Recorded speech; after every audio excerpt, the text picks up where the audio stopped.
So the last thing that we can kind of work on is also going to be when we have a composition. So here what we're going to be looking at is the composition of an angle, like a function of another trigonometric function. And all you simply want to do in this case is just kind of work from the back, like work from the inside out. All right.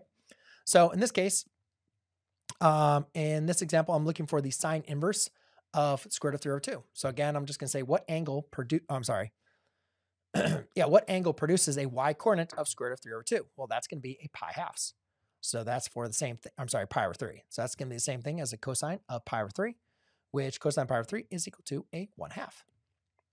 So you can say this whole composition here is equal to a 1/2. I'm just kind of working it step by step. All right, what angle produces a negative square root of 3 over 2?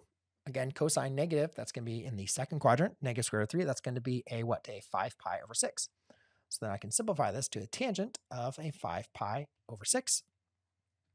Now, 5 pi over 6 is going to be remember this coordinate point here is 1/2, comma negative square root of 3 over 2.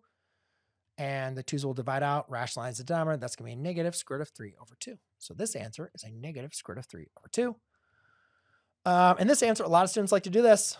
Don't do this, right? Don't just say the answer. It does not equal a 3 pi over 4. Don't do that. Don't do that. Okay. Work through this inside out. Sine of 3 pi over 4 is what?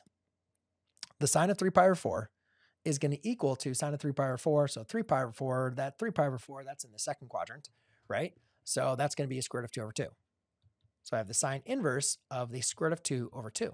What angle produces a square root of 2 over 2? Yes, 3 pi over 4 does, right? But again, we have to follow that restriction. Remember, sine is restricted between the first and the fourth quadrant. So this answer, guys, is pi over 4, which is my original answer, which is pi over 4.